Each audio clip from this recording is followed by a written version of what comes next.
Hey, good morning, everybody. Hope you're having a very fantastic day. This is Rental Robert with the Hustle Nation. Had a lot of things happen in the last couple of weeks. A couple of those is we closed on a duplex a couple of weeks ago. There's an efficiency apartment on the side of it. We're getting it ready so that we can get it back rented out. I got a duplex that we're in the process of doing eviction on the people. They were absolutely disgusting on the way that they lived there. Asked them to leave. They still haven't left yet, so we're going to have to go ahead with the eviction process. It blows me away, but people just don't worry about that kind of thing, and it's like no big deal to them. So we're going to have to go ahead and get that done. And then I've got an employee that works for me, and I'm having to evict him as well. And guess what? I'm just not able to keep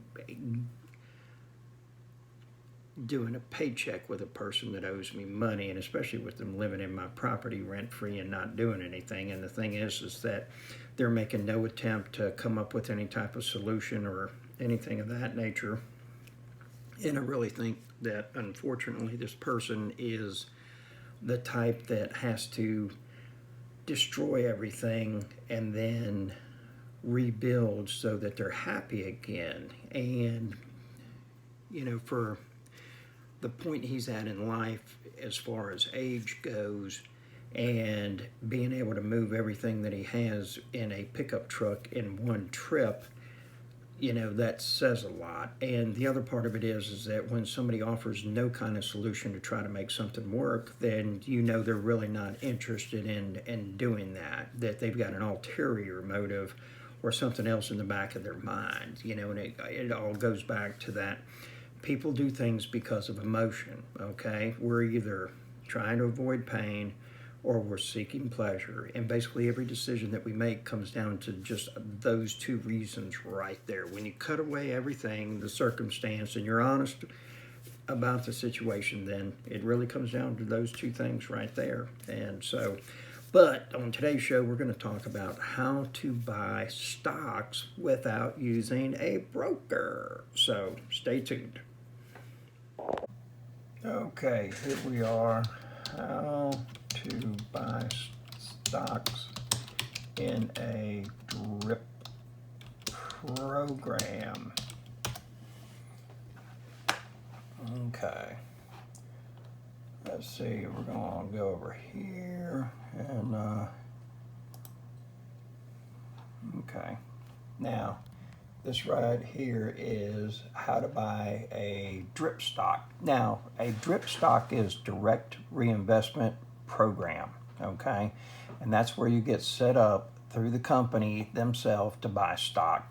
Your bigger names can do it. Home Depot, Pepsi, Coca-Cola, Southern Company. And the thing about it is that the expense is minimal. And then you can set it up with your bank account to be able to do automatic withdrawals. And so it's something that you can set up and make it virtually maintenance free for you as far as, and then you never miss the money. My suggestion is have it, withdraw the money right, the day after payday, so that the money's gone and you are not trying to, well, if I get it now and do this quick or something of that nature and everything, but just go ahead and make the investment a priority for you and see what happens with it. My suggestion is always invest in products that you use, invest in products that you like, invest in products that you enjoy or are happy with the way that the company operates, how they treat their employees. I'm a big proponent on having everything automated, and so I'm not having to mess with it, so to speak, and everything. I buy stock in only one company, it's Southern Company, and I use it more as a savings account than I do actually an investment vehicle, because I put the money in there, and once it gets to a certain point, I've got it earmarked for something else.